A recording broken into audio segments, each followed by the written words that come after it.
Welcome back, sailors. This is your captain speaking. Let's get on with the Bruise news. How about we do that, right? We just concluded Summerslam not that long ago. It was tonight. So we're going to be going over the results, talking about a couple things. So it's a little bit different than the usual, just the MMA stuff, because I wanted to get into more talking about everything else along with those things. I have been talking and dabbling with the other stuff here and there, but today this episode is just going to be dedicated to WWE and the results of the pro wrestling event SummerSlam that just happened. All in all, it was a pretty good SummerSlam. I felt like it could have had a little bit more to it, a little bit more excitement. They should have moved something from the pre-show onto the main show. I'll get into that in a minute, but all in all, it was a pretty good card. The end result of the main event was very important to me personally, for multiple reasons, but we'll get over that when the time comes. Anyway, starting with the results of the pre-show, the first match was Drew Gulak versus Oney Larkin for the Cruiserweight Championship. It was a pretty good match. The Cruiserweights do real good. A lot of people don't give them credit for.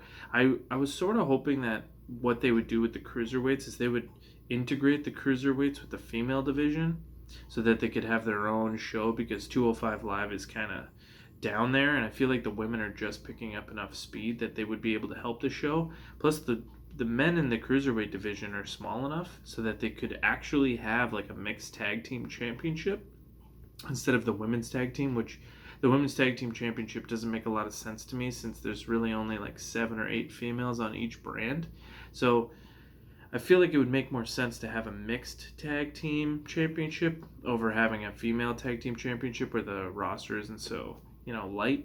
The Cruiserweights are great. Drew Gulak was great. He put on a good match. Oney Larkin is fantastic as well. So the match all in all was pretty decent. They had a good build-up too. The next match was Buddy Murphy versus Apollo Crews. Now this match is pretty good because both guys are real good, and you don't really get to see them showcased a lot because, again, they're two guys that were mainstays on 205 Live, and not a lot of people get the option to watch that unless you're watching it on the WWE Network or watching it after SmackDown, which not a lot of people are doing. The ratings on it are not that good, which is why I was suggesting personally why I thought that they should do that.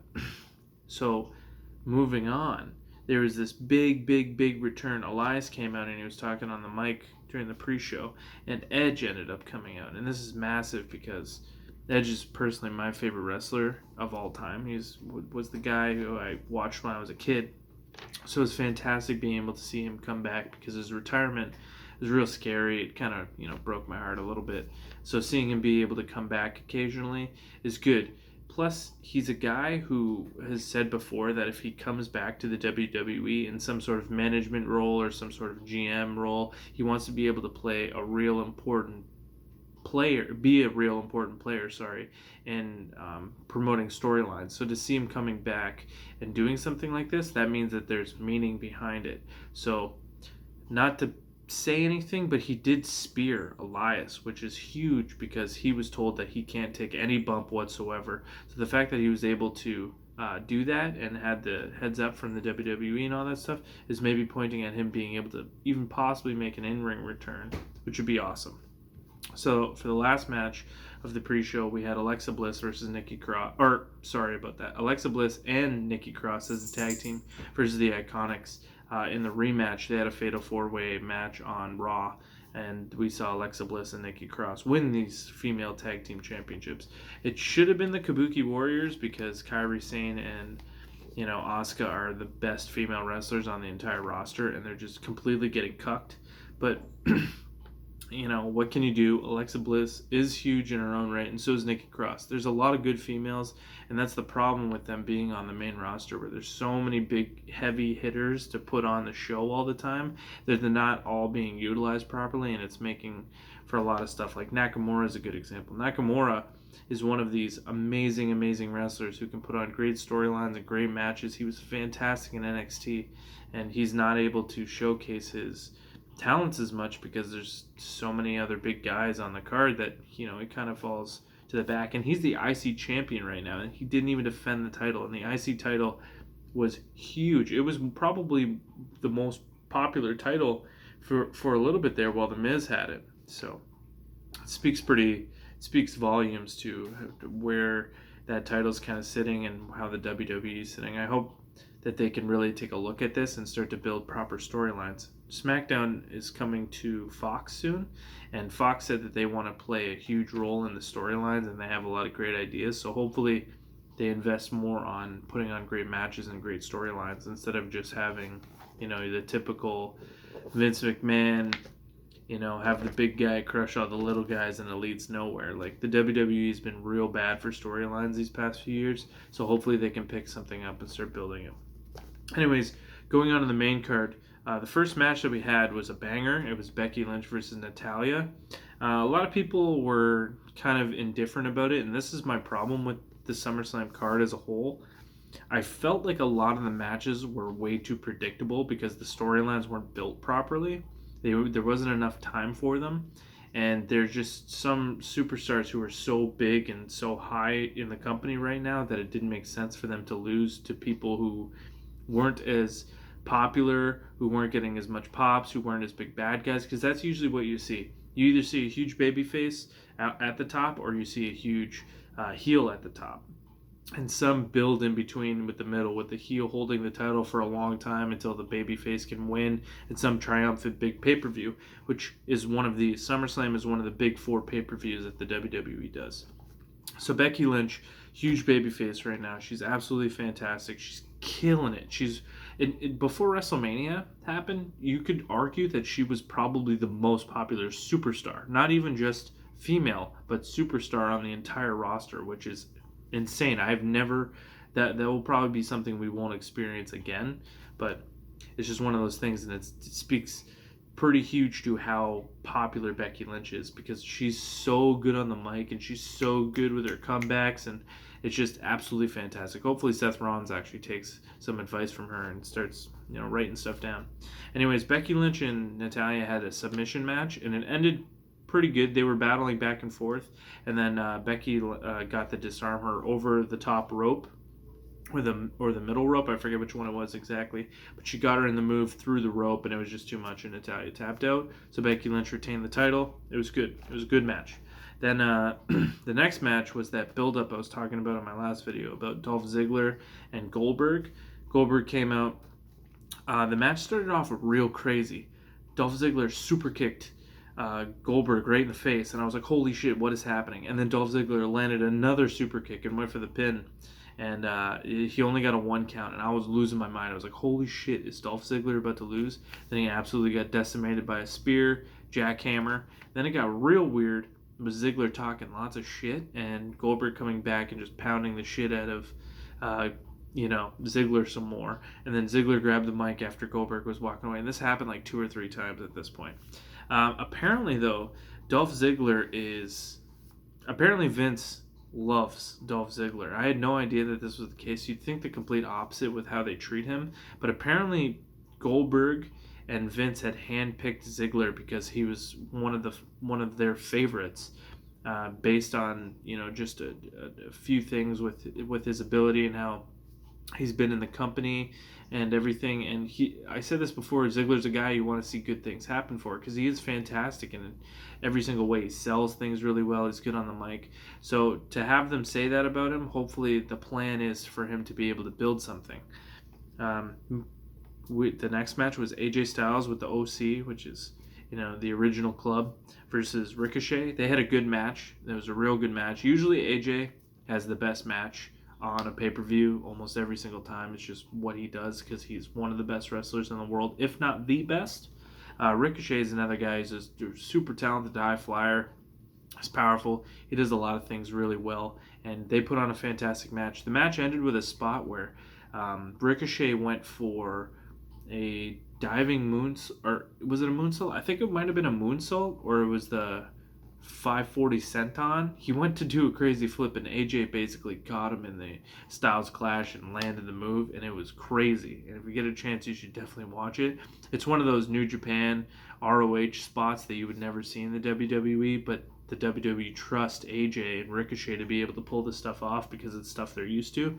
And they landed the move perfectly. went awesome. The match ended perfectly, exactly the way that I thought it was. All these matches really ended the way that I thought they were. The next match was Bayley versus Ember Moon. This is one of the matches I thought should have been on the pre-show because it had absolutely no build to it. Bayley's not that high right now with people, like she's not a huge baby face, but she's not hated either. It's just Bayley and people like her. And Ember Moon's a pretty big baby face, so that was weird in the first place. And I knew that Ember probably wasn't going to win the match because there wasn't any proper build to it. Bayley ended up winning the match, just typical ending. Kevin Owens versus Shane McMahon was the next match. Great match. Elias came out in a ref shirt. There was shenanigans that happened. There was some spots where Kevin was going to hit Shane with a chair. The match itself wasn't that great, but the ending was really good because Kevin Owens had the chair in his hand and he was going to smack Shane with it, and then he decided, he's like, no, I shouldn't do that. And he put the chair down, and the ref went to go grab the chair, and Kevin Owens kicked him in the nuts and then gave him a stunner and won the match. And there was a stipulation that if Kevin Owens lost the match, then he would have to retire. So it's good that Kevin Owens won. Again, he's one of the best wrestlers on the roster. You could argue that he is the best. He's absolutely phenomenal on the mic. Like, he's probably the best guy on the microphone in the WWE right now, without a doubt. Like, irrefutably, he's just so good on the mic. He's Canadian. There's only love for Kevin Owens. The things he does and he's capable of doing is just surreal. And I hope that he gets a world championship real soon because he's a guy who makes the most sense to have a world title. The next match was Charlotte versus Trish Stratus. This was another really predictable match. And if you notice a trend here that all the people who are from, Canada, they're losing. Well, that happened again. Trish Stratus losing to Charlotte. Charlotte's kind of a bitch, and apparently she pulls a lot of strings behind the scenes and gets a lot of wins for herself. And it's not something that I really like hearing.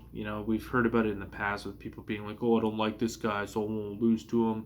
And it's like, Charlotte, you're a good wrestler, but there's people who are doing better than you and that deserve, they deserve what they deserve for doing their hard work and not just being Ric Flair's daughter. And that's what the card that Charlotte always plays.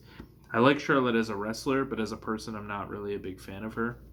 She ended up beating Trish Stratus, and that's the way that it goes sometimes. This was Trish Stratus's farewell match, essentially. This is the match she wanted to completely end her career on, so she won't be back. It's nice to see her being able to do this stuff, and everything. I hope everything goes good for her in the future. Next, we had Kofi Kingston versus Randy Orton. This match was an odd one. I felt like Kofi was going to win the match no matter what. It was a good match. Randy Orton was really beating the crap out of Kofi for most of the match. And Kofi, he did well, but Kofi's really starting to fall off, and I think that they should take the title off him now before the New Day starts getting affected by the lack of fans that Kofi has. Kofi just isn't getting the pop that he used to. Back when he was looking like he was going to win the title, it was a great option, and I love that the WWE did this, where they saw a guy who was gaining popularity rapidly, and they're like, holy crap, we should take advantage of this now because of what happened in the Elimination Chamber with Kofi and Daniel Bryan being the last two. I really thought Kofi was going to win that match, and I was losing. I was literally standing up because of how crazy what was happening was. So there was a spot where Kofi jumped off the top rope, and Randy hit him with an RKO, and I was like, oh, it's over. And Kofi rolled out of the ring, and then there was this weird spot where they stood up and Randy looked at Kofi's family and Kofi just lost it and he was just punching him in the face and they ended it.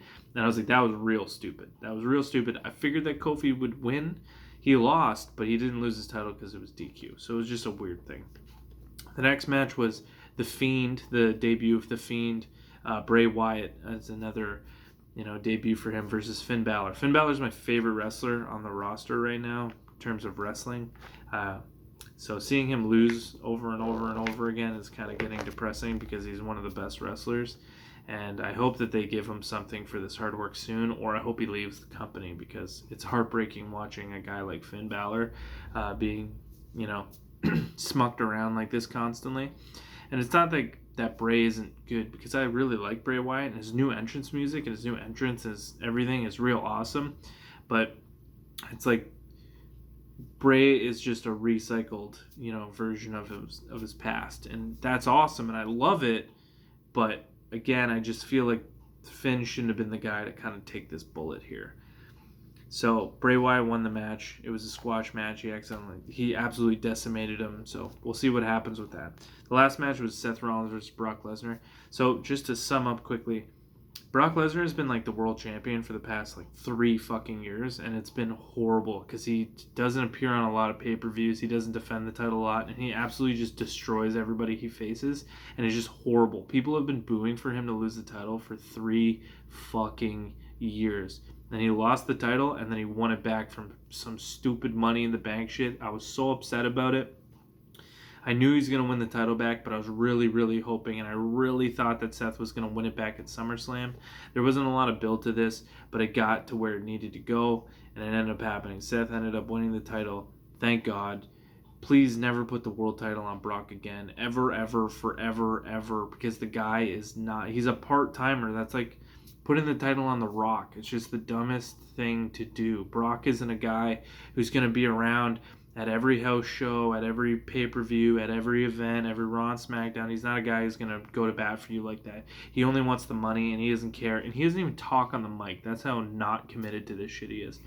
Seth Rollins isn't the best champion right now, and his title run this time around hasn't been the greatest, but it's better than having Brock, and I hope with Seth Rollins it leads to other stuff.